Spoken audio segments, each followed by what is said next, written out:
So episode 2, I'm with the greatest athletic trainer ever, Mr. X. So first things first, how have you been?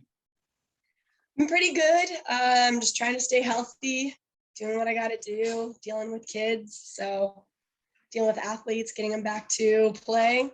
So, doing what I do. I heard you got COVID. Yes. I'm getting over it right now. So I'm going to get vaccinated. How's it treated you so far? Horrible. You had it rough? Oh yeah, literally for 10 days. Had the full 10-day, full-blown, different symptoms. Yeah, I don't wish this on anybody. It sucks.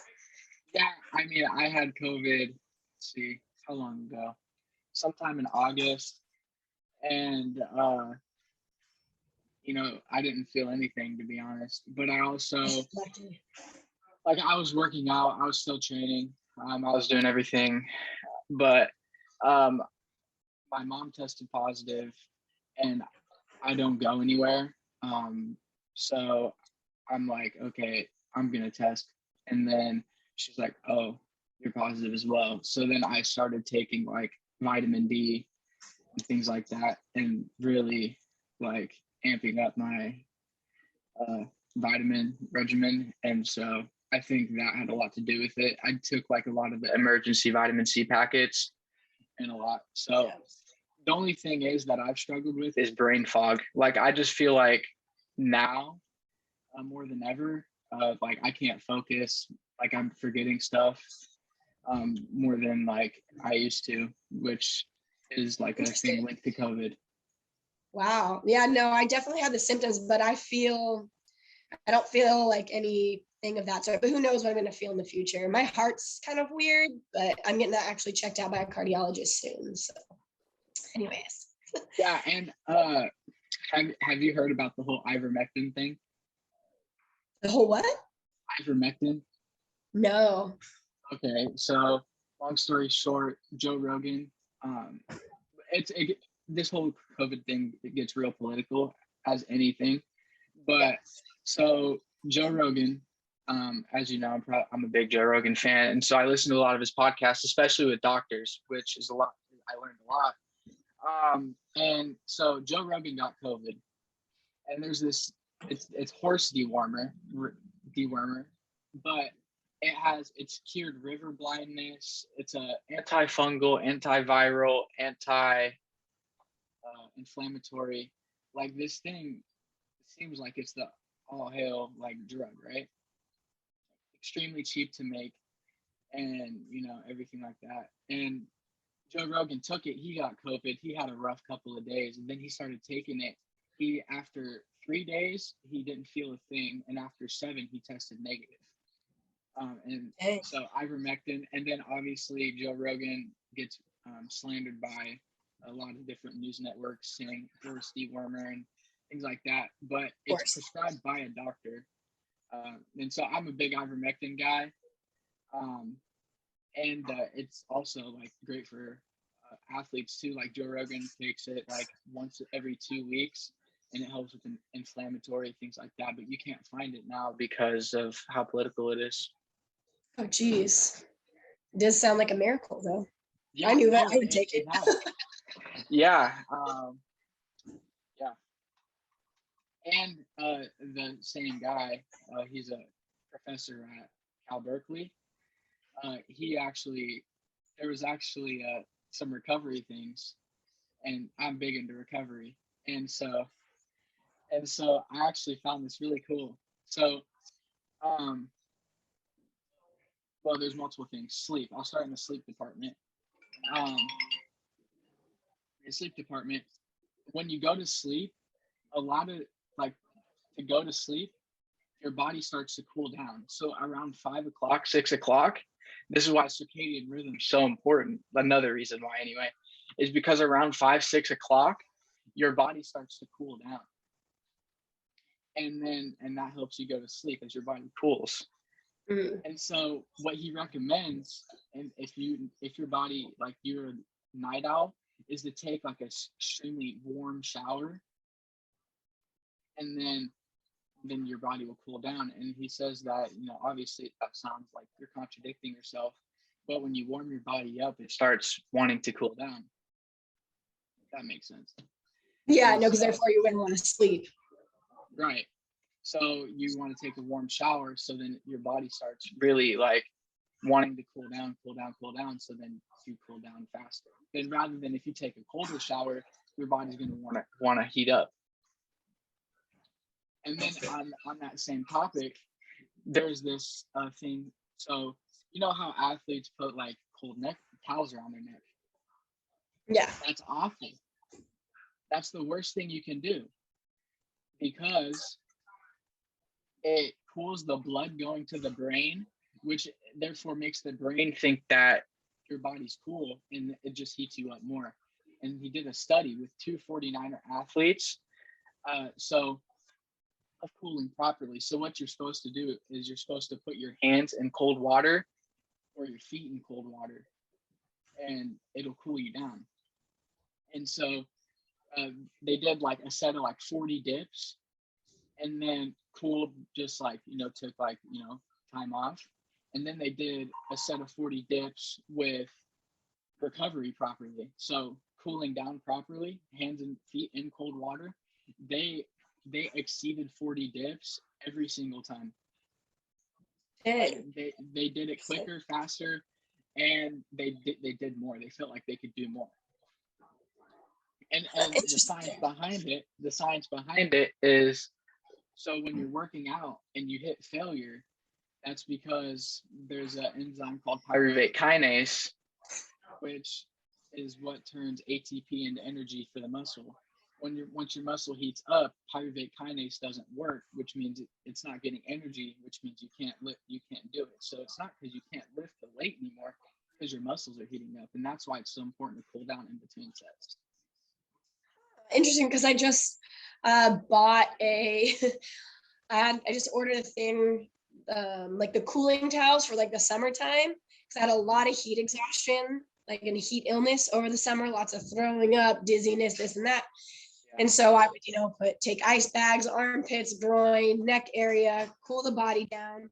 But I just bought these towels to go around your neck, because I was like, oh, like when we're out in 111 degrees, I need something to cool me down. So maybe not for recovery wise. I definitely won't use it for that, but that's good to know. Good information for me to definitely implement. Yeah. And so another thing is melatonin. Now that's a hoax, especially for kids, because so melatonin gets you to sleep. It doesn't keep you to sleep. And that's why if you take melatonin, I don't know if you've ever taken melatonin, but it'll get you to sleep effectively, but then you'll wake up like 2 or 3 times.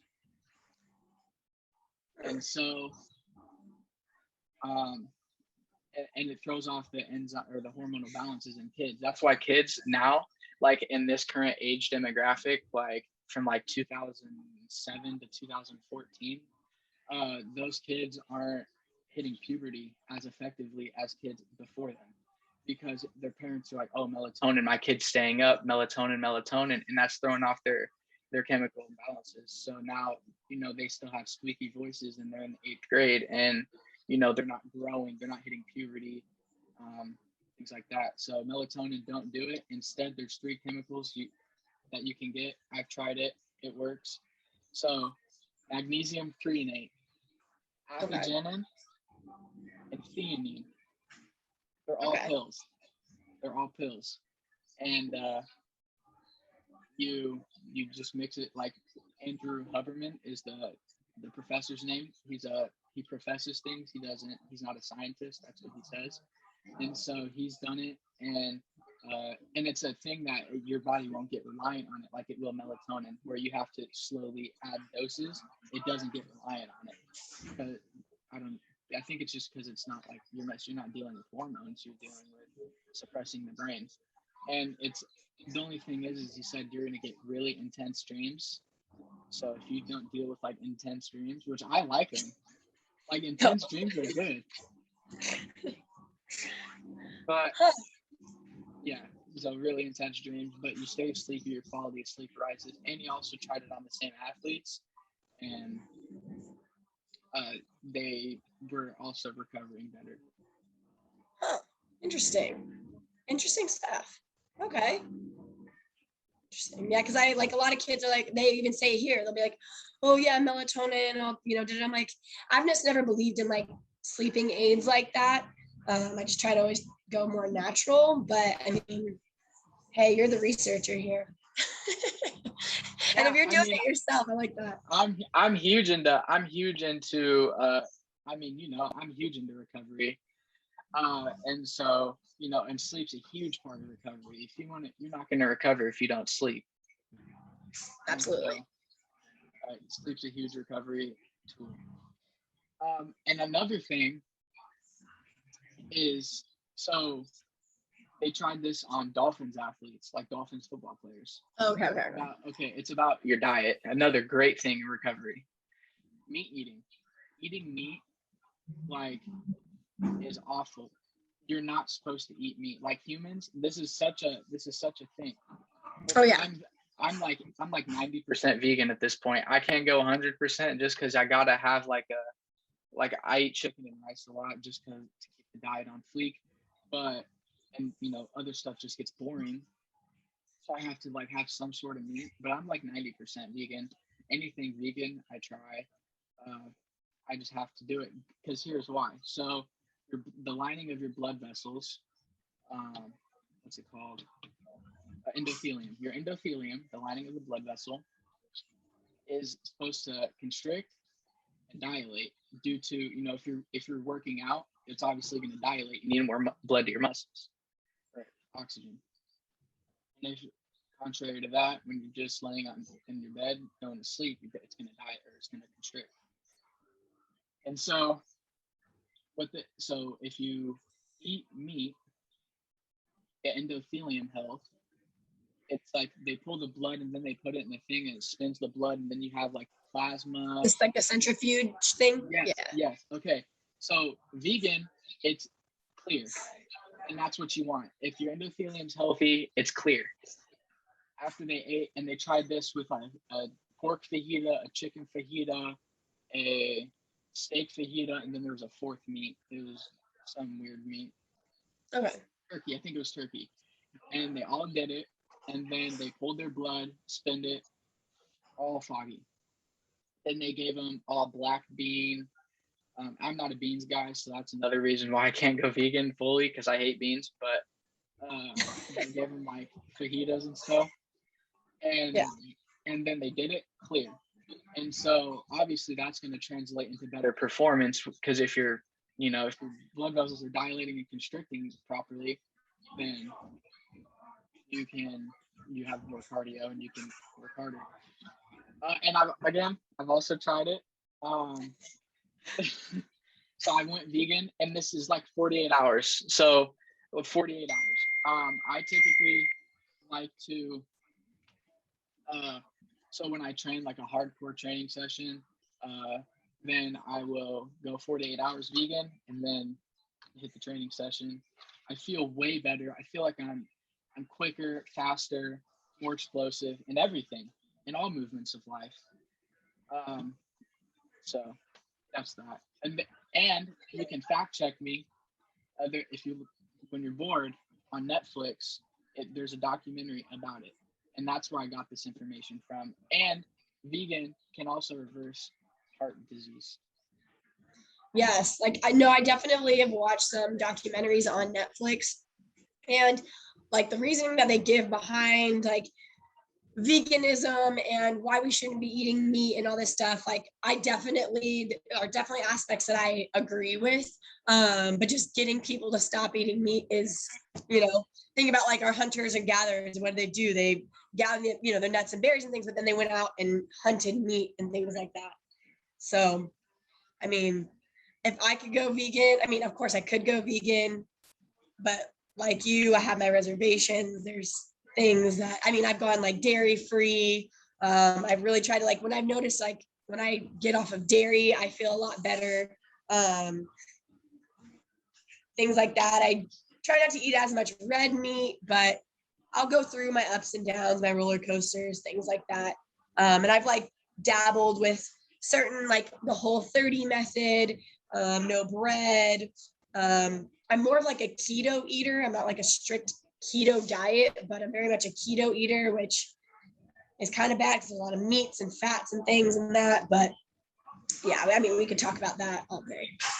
Oh yeah, I mean, I'm not against ketosis. There's also a doctor on Joe Rogan's podcast named Dr. Rhonda Patrick. She goes keto. And I feel like as far as diet goes, you gotta take it for how it is. Like my body's not gonna work the same as your body, and your body's not gonna work the same as like Adrian Peterson. That's what I always use. Yeah, right. Yeah. I always use a mom because that's like one of my slogans for my fitness is like, whether you're an athlete trying to, perform better, or you're a mom trying to be more comfortable with yourself, I work with all. And so for me, what I recommend is fasting, because like, let's be real, after a mom's duties, she's going to be tired and she's not going to want to go work out. Like working out is such a hassle. And so fasting is the best way to get yourself into ketosis. And I've, again, tried it myself. It works. I enjoy it. Just the only thing is people start trying to do like 48-hour fasts. That's just not smart. Then you're starting to lose muscle mass, and then I typically do like a 10-hour eating window and then 16-hour fast. That's what I did. Did that for a couple of months. I felt good,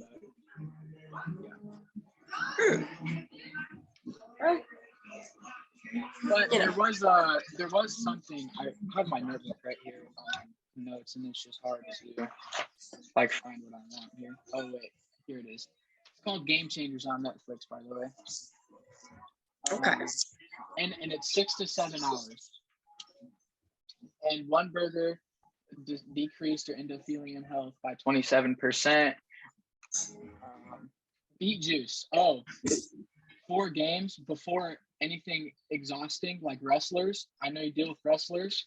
Make them drink like a pint of beet juice, like just a little bit of beet juice. Huh. And there's science behind it. A cycler, marathon cycler, he cycled 22% longer. And the world's strongest man bench pressed 90% more. What's in beet juice? Like, like a beet? Yeah, like a beet, but like what it makes you, like your endurance last longer. I don't know the chemical properties that make it that like that. Game Changers, it talks about it in Game Changers, and yeah. And then there was also magnesium threonate, apigenin, and theanine. It suppresses the frontal lobe. Yeah, so. Interesting. Beet juice. I'm definitely going to, because I know if I recommend things to athletes, there's going to be some that will try it because they want that, that edge, that like, I want to be better than everybody else. I'm going to do like, I don't know. There's a couple people I have in mind who would actually do it. So I'm curious to see. Yeah. I mean, that's one I haven't tried. So I'm not going to put my stamp of approval on it, but I definitely would try it. I think like if I get into a fight camp, I'll try it, but I don't think until then I will. Just because I'm not measuring cardio until.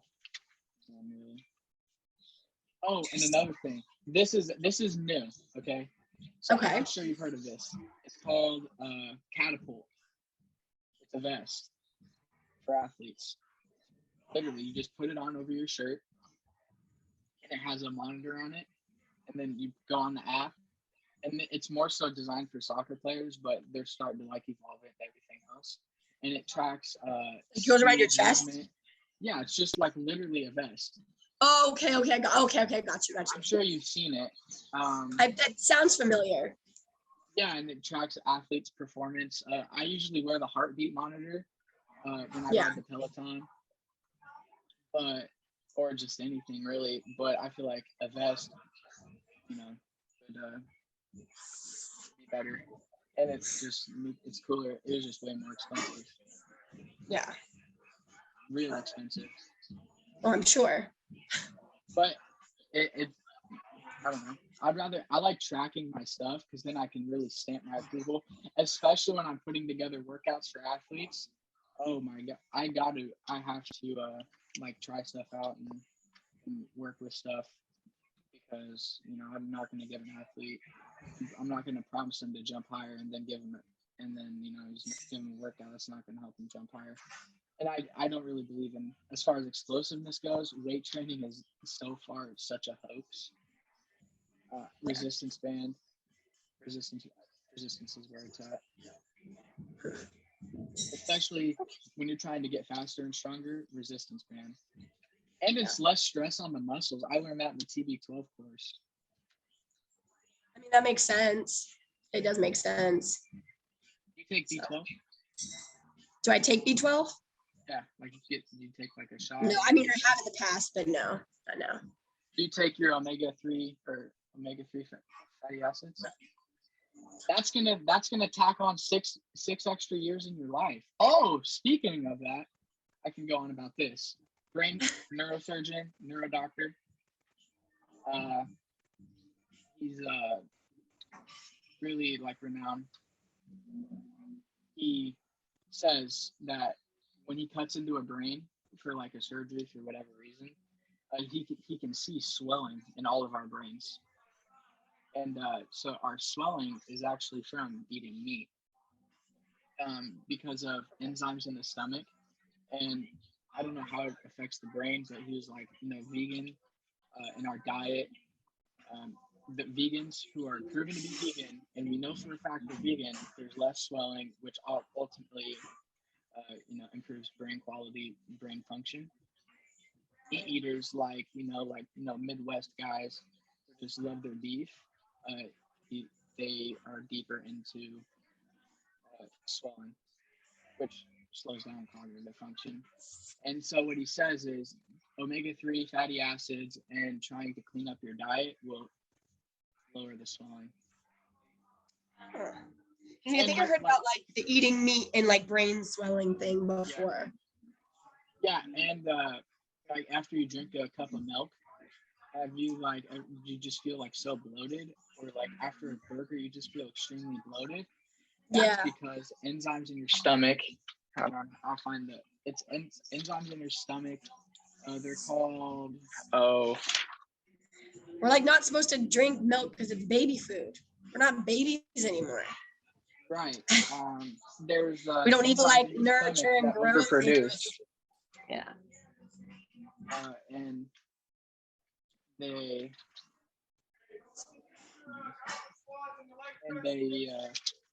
overproduce, which causes here we are. Inflammatories like TMAO,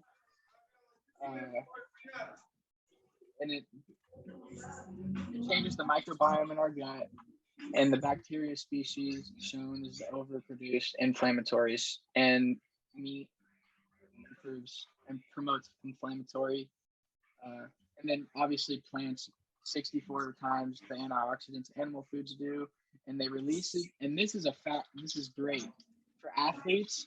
In 3 weeks, it reduced inflammation in their joints 39%. Vegan. Dang.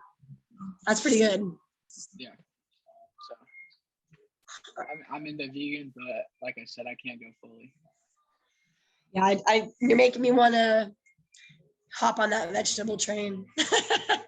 and let's be real, you can't make vegetables taste good.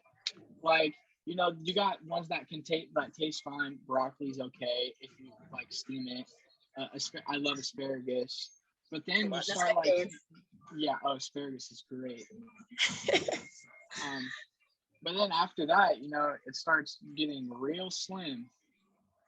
I'm not a big vegetable guy. I love fruit, but and smoothies are also bad because when you blend it up, your body digests the sugar differently than what. Dang it! I just started back on smoothies this week. Dang it. Okay, all right. Your body digests it differently. Okay. Because it's already like broken down. Right. Interesting. Okay. So I'm just going to eat my whole strawberries and my whole bananas. Right. Okay. So I was athletic training this year. How is it? You know, I can't lie. I was kind of salty. I would see Allie's story, and I was like, "Oh, that's supposed to be my gig." Football season was a good season. I'm happy it's over. It was a long season. A lot of injuries. I had a comminuted fracture of a finger. Got smashed between helmets. I had a broken hand. I had 2 broken hands. One was from practice. They were messing around, and when somebody blocked somebody, and then boom, broke our kicker's hand, which he didn't need his hand anyway, so he's fine. So that was 3. I had one person tear their labrum. He had a posterior dislocation of his shoulder, tore his labrum. He's going to be getting surgery. He just got a brace, and he's like, I want to play the rest of the season. So I said, that's fine. As long as mom's cool with it, doctor's cool with it, I'm cool with it. I don't think he did any more damage to it after that, he never came out or anything. I feel like that wouldn't irritate it too bad, right? Say what? I said if he's not getting rotation on that and stressing out that labrum, I don't think it would hurt. Like it would do. It would bother him and stuff, but I don't know if he just didn't complain about it because of coach or what. But I know he's getting surgery. I had strains, of course. Real bad concussion. To the point where all of a sudden, like, they stopped at halftime or whatever, right before halftime, they stopped and made the player come out of the game because he wouldn't stop throwing up on the field. And I was like, what's going on? So I asked him questions, and he was like, no, I throw up a lot. Like, that's just me. The kid would not talk, like, so I've never seen somebody throw up so much. I sent him to the urgent care, sent him to the hospital. He had 4 centimeters of blood in his brain. They sent him, and then it got up to 6 centimeters of blood. He didn't come back to school for like 4 weeks. He had to relearn how to walk. And then he ended up playing in our last game last Friday. We got beat, but which is kind of expected. I watched that on the the live thing because I told really? I had COVID, so I couldn't even go to the game. I told Joey I'd watch all his games, and it really impressed me this year. But yeah, he did good. He definitely, we played well. I mean, at the end of the season, I didn't think we would go this far, but they definitely they worked hard. The boys worked real hard. A lot of dehydration during the summer, but I had some good injuries. Definitely had some good injuries. Everybody's good. Patellar tendonitis, a lot of itises, but I haven't seen anybody yet for recovery. Everybody kind of does their own thing, unfortunately, but I do what I can.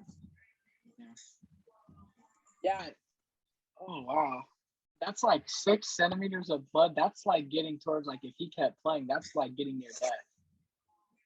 Oh yeah, he was they were going to ask him they asked him if they wanted him or to drill a hole and drain the blood from his brain because it was so bad, and they were worried that it was going to get worse.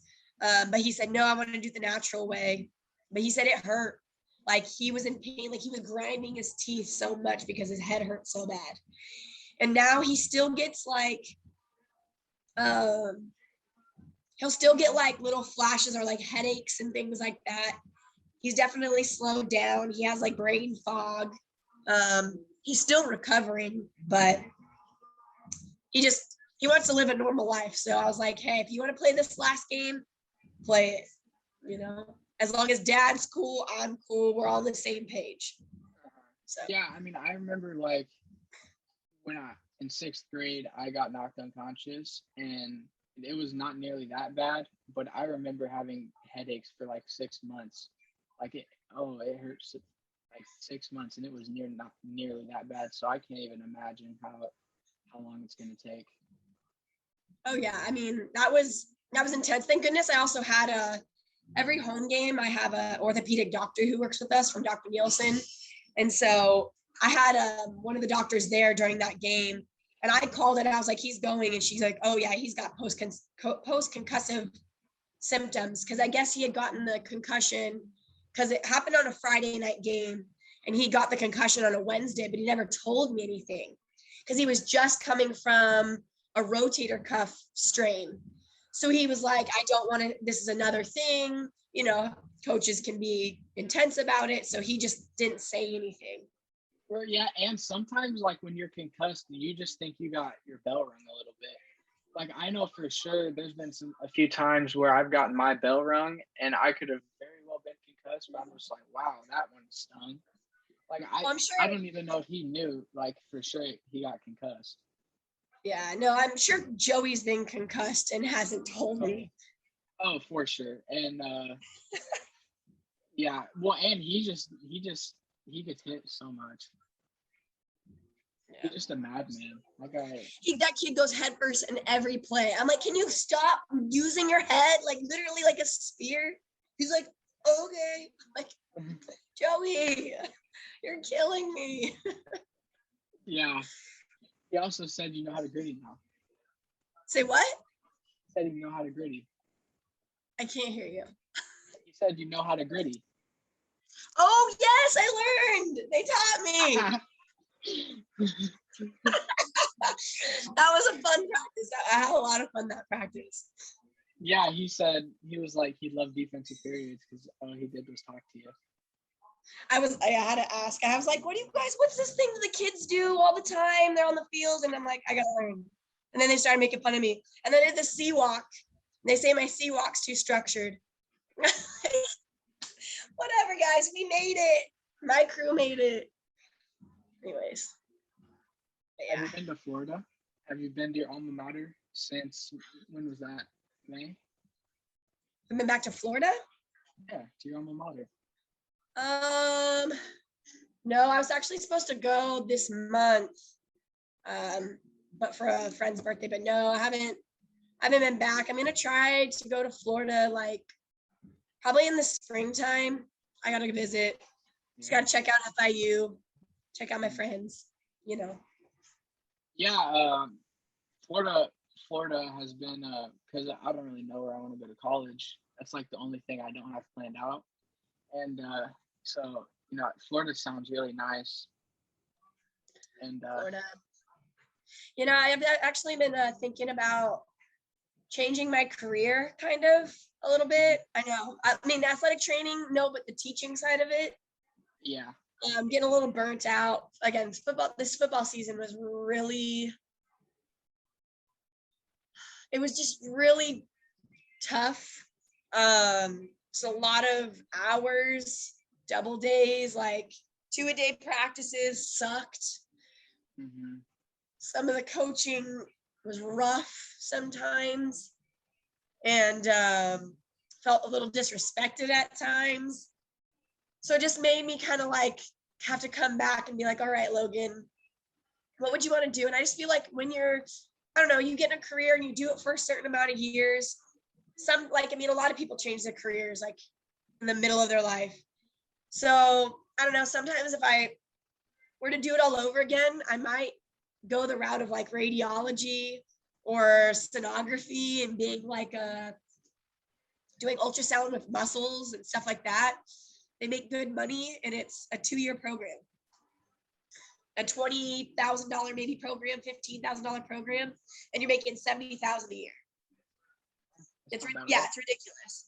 So I was like, I could go back to school for 2 years. I could like do this. So I love athletic training, but I don't know. There might be a career shift for me. Who knows? That sounds cool. Yeah. Yeah. I mean, that I want to be an EMT in college, but I also thought about just messing around and being a paramedic, and just going through that extra additional schooling. Good experience. For experience, and I think I could somehow finagle that into getting hours for med school. But Yeah, it would give you definitely good patient contact. yeah, the only thing is okay. So a couple days ago, well, you know about Henry Ruggs, right? Who? Raiders player got in a car accident. My boyfriend just told me about that. Yes. Holy crap. Yes. Okay, and you know, being a paramedic and being able to go to those scenes is like cool, but not cool at the same time, if you know what I mean. Like it's not cool to like see people suffering, But especially you want to be and there. and like the details behind that whole thing.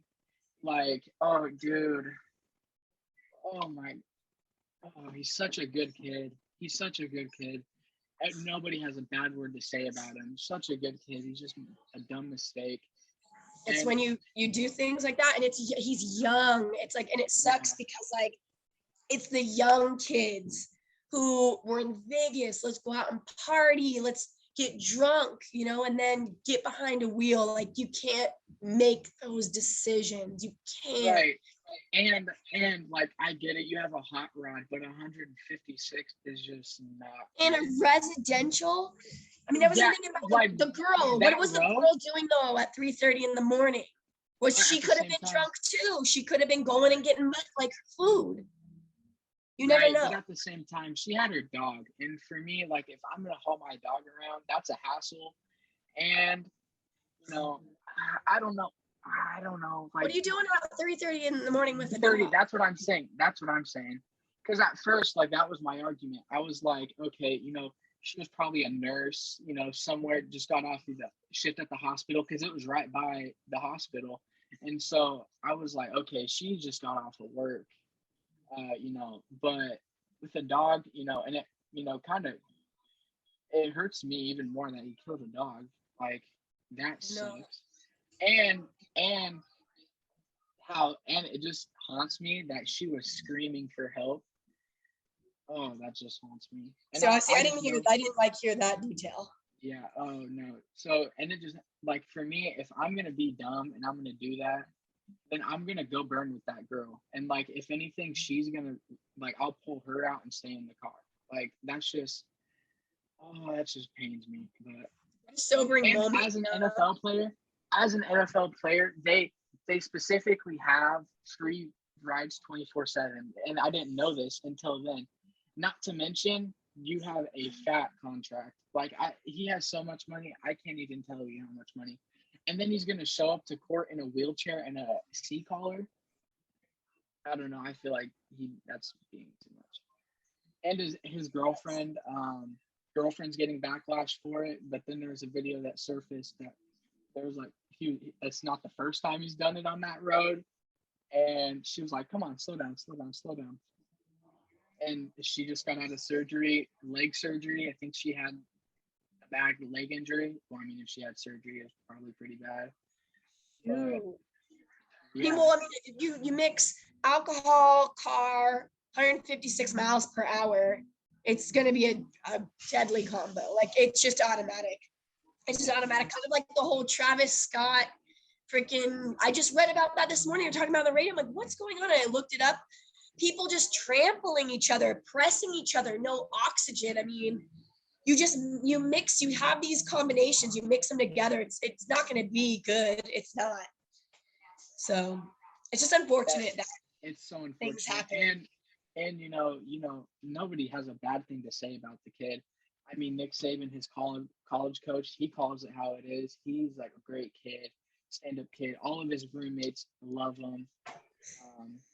But one thing that did rub me the wrong way is Devontae Smith from the Philadelphia Eagles, his roommate in college, great friend of his. They have talked, and he was like, he's in good spirits. He's not beating himself up too bad about it.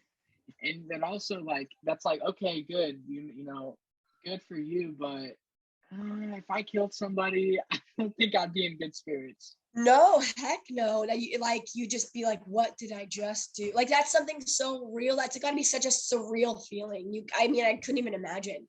Yeah, I mean, wait, did you see any videos or anything? You didn't see him going the video of him going on the street?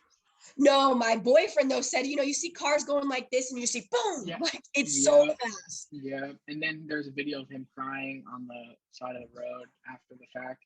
And it's like, dude, and another thing is if it hit her in the back, a RAV4, I can only imagine I know the Corvette's so low, like as low suspension as you can get.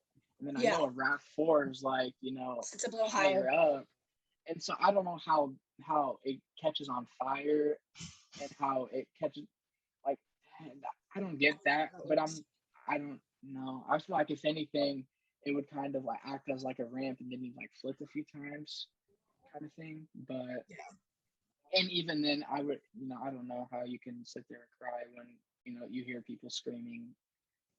You gotta. Yeah, I don't know how you just don't help the person, but yeah. I'm seeing an athlete in like 10 minutes, just FYI. Okay. Yeah, school gets out in like 3 minutes. Okay. Yeah.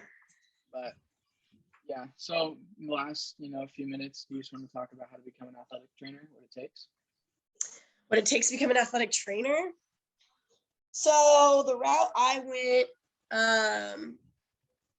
is I already had my bachelor's degree in kinesiology, and I know there wasn't anything that I was going to do with that. So I was like, all right, I was going to school, or I just did my EMT program. It was a quick 6-week program.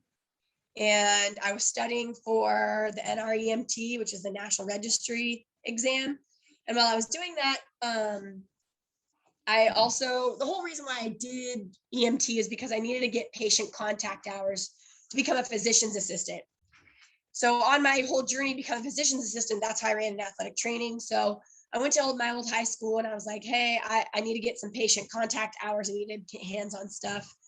And the athletic trainer I met there, I was like, dang, I like what you do. Kids come see you after school. They come to your athletic training room. They come to you for help. They don't go to anybody else at the school. They don't go to the nurse. No, nothing. They go to the athletic trainer. And I like that environment of having athletes around. Just the vibe of it's different. I don't know. I like the athletic training room. It was crappy athletic training room. It was in the boys' locker room. It stunk, but it was, I don't know. It was just a weird sense of like, oh, this is where I'm supposed to be. Like I'm supposed to be in this type of room, this environment. So since I had my bachelor's, I had to get my master's degree, my entry-level master's. And at the time there was only 10 or 20 schools in the United States that had these entry-level masters for athletic training. So I looked at all of them. I'll be honest, I didn't want to take the GRE exam. So I was like, all right, let me look at schools. That narrowed it down to 5 or 6 schools that I could really go to. One was FIU. Another one was Seton Hall in New Jersey.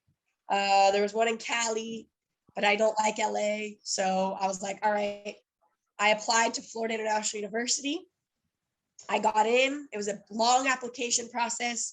You have to be CPR certified. You have to get letters of recommendation. Again, you have to have these contact hours, which I got through the school at my old high school. I went through the program. It was an 18-month program. I never regretted it a day ever, waking up early in the morning and going to class. I always enjoyed it. I knew I was supposed to be on this path.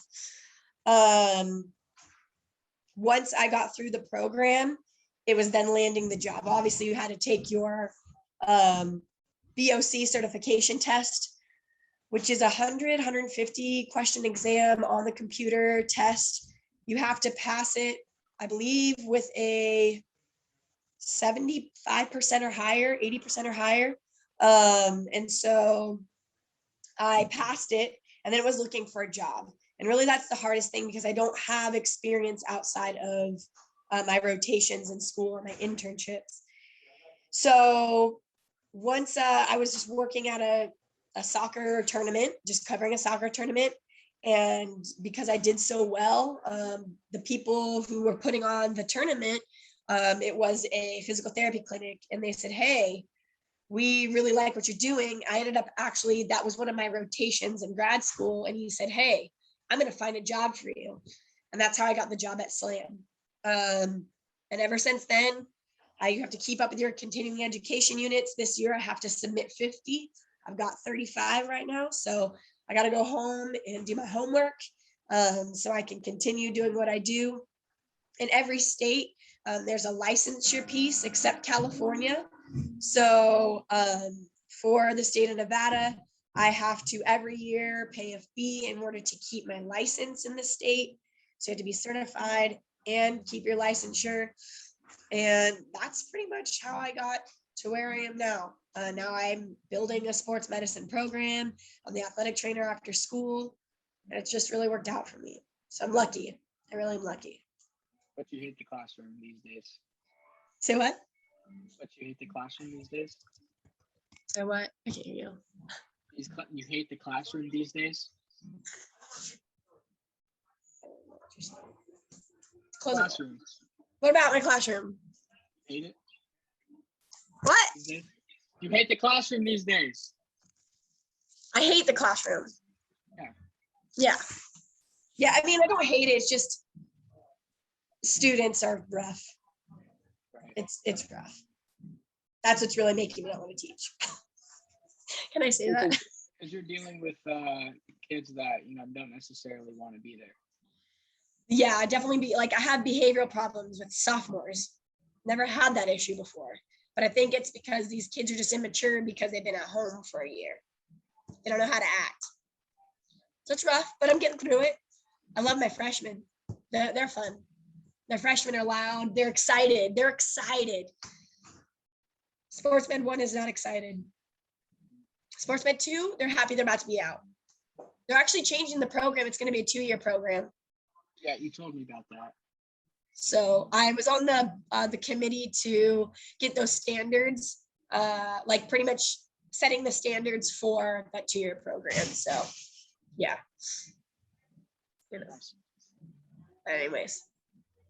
Well, I'll let you go attend your athlete. Thank you for joining. Yeah, I've got people peeking in the door. Thank you so much for joining me. Yeah, of course. And I'm sure you'll be on again. Yeah, let me know and I'll get a better scene next time. No, you're good. I think it describes you perfectly. All right. Well, have fun with your athletes and I'll talk to you. Yep. Thanks, Sutton.